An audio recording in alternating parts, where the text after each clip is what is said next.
My name is Monique Touko and I'm the co-director of Afronauts. I am Ryan Calais Cameron and I'm the writer and co-director of Afronauts. In one line, I think I would describe it as a cosmic play about dreaming and liberation. Anything to add, Monique? No, I think honestly that's really, yeah, it was perfect. Okay.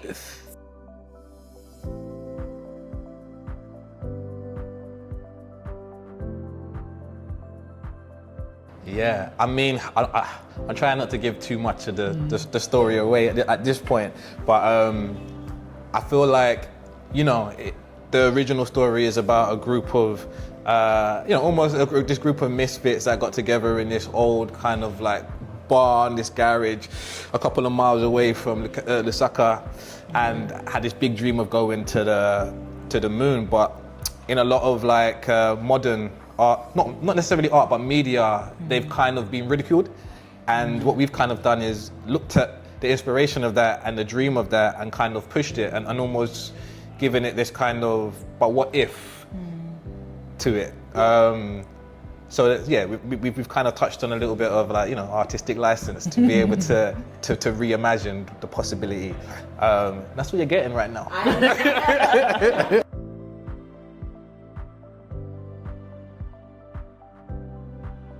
So maybe about 7 years ago, definitely before the pandemic, I came across this Watch Mojo video. It was talking about like, what was it, the 9 most ridiculous ideas anybody's ever come up with. And it had this whole video about the Zambian space mission. And firstly, I was like, what? This is crazy. And then secondly, I was like, this doesn't sound ridiculous or stupid to me. Like I fully understand what the ambition was and why they would feel like this could be a possibility. And then again, I went to, in the Black Fantastic, maybe about 3 years after that, I saw the whole exhibition about it and was just like, I can't get this out of my mind. Like, I don't know if I'm gonna write about it, but I know someone needs to. And there was just so much art and media that I was like, imagine seeing this on the stage. What the possibility for what we do could be. And that was my in with it. And you, Monique? I hadn't heard about this quest before Ryan approached me, so I felt quite ignorant actually to the quest and also the idea of the Pan-African slant and the idea of the liberation happening at the time of this happening was my real in, and understanding how, as you said, dreams, whether it's to go to space or whether it's to liberate a country, Exactly. all aligned and all happened at the same time. And it was a very potent time for Zambia. Yeah. I'm from Zimbabwe as well, so there was a real through line in terms of neighboring countries and understanding that context. But I felt ashamed that I didn't know. And I think even in the quest of doing this play, I'm learning so much, and hopefully audiences will have that same experience.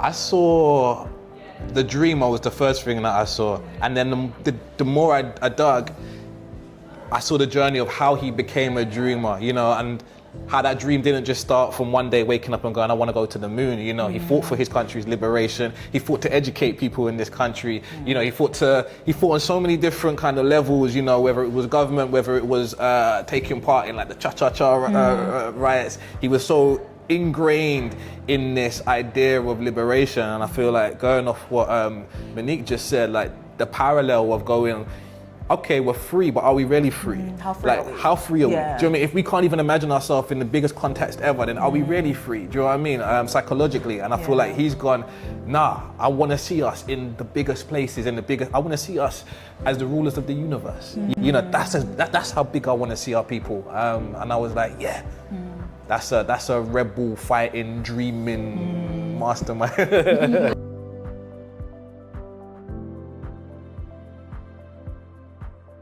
Yeah. 100%. 100%. 100%. It's also how you're viewed like globally as well, on a global stage as well. I think that's what I was really attracted to that, of just like our positioning, or the Zambia's position in relation to the West, and how we're always second and we're always never seen at that level. And actually through the dreaming and through aspirations, we're able to kind of transcend that and be bigger than that, which is really important.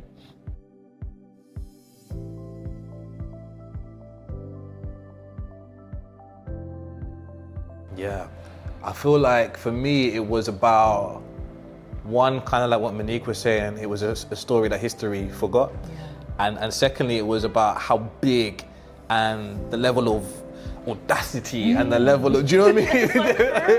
It's so true. That, you know, I feel like when I even let people know what this project's about, the first thing they go is, what? Do you know what I mean? And that also is about how people see Blacks, how people see Africans, how people see Zambians, but also how we see ourselves. Do you know what I mean? Why is this dream, why does it feel so impossible? Why doesn't it feel impossible for, 30 years before Edward decided to go to the moon, the airplane was invented. Do you know what I mean? So how were the Wright brothers, no one was questioning whether, if you can see them fly an airplane, and then now you can see this whole NASA space project, but why is it so impossible for people that look like us to be able to dream like that? And I was like, okay, yeah, I'm in. And that's a story. That's a That's a plot. story. Do you know what I mean?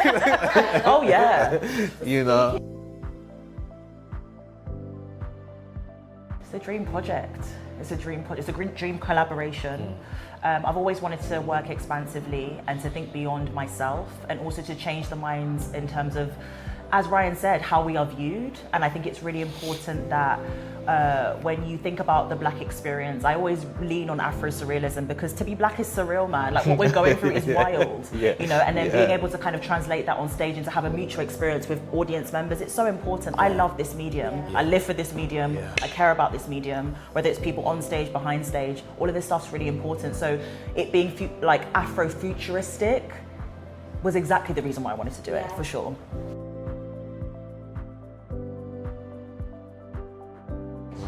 But we've got to take you to the moon. Yeah. So that's our responsibility. We've got a lot of work to do.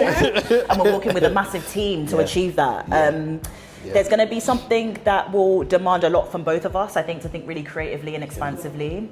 And also to frame this in a way that feels like it is universal and that anyone can walk in and experience this.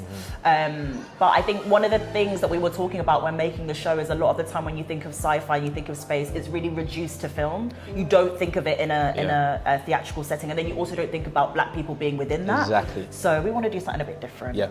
And that's why we're doing it. I love that.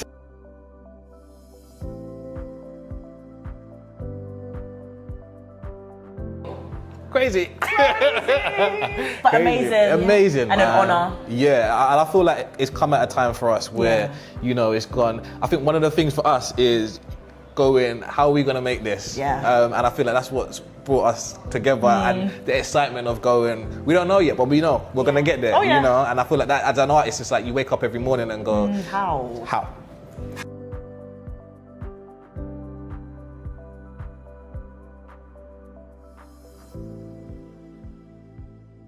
I feel, for me, my opinion is that it was about identity. It was about him coming into a brand new country where he could shake off the shackles of colonialism, and he could say to himself, his students, his Afronauts, and his nation, and to the whole entire diaspora, we now get to choose what our identity is.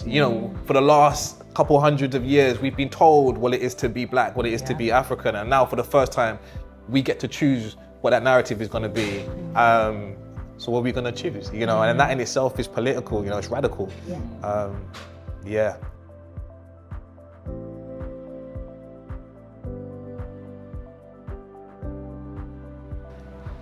I would say it's the scientific angle of this.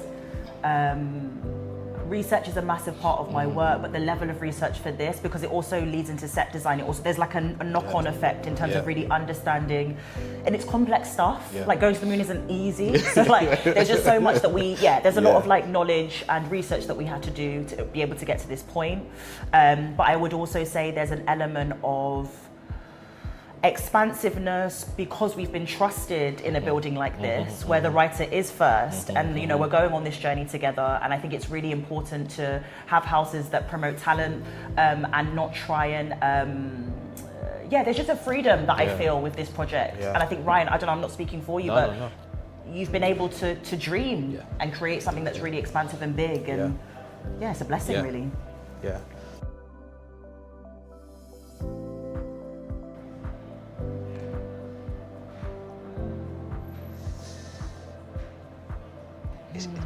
It's interesting. I don't know if it's one thing for me. I feel like our play exists in the now, in the past, and in the future. And I feel like these are 3 points that I want our audiences to leave. Do you know what I mean? To be able to have a reflection of where we are and where they are right now, to have have a better understanding and a new hunger to find out about more stories from our past, and to be able to sit there and go, let's look towards the future now. Like, this should be a watershed moment. Now what plays are gonna come? Do you know what I mean? Like, totally. off the back of this, yeah. Love that. Monique, do you want to add?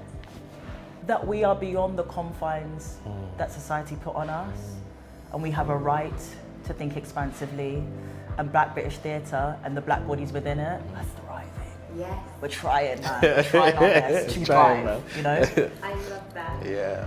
And for those who are eagerly and excitedly waiting to watch this, what dates should they be putting in their diaries? Damn.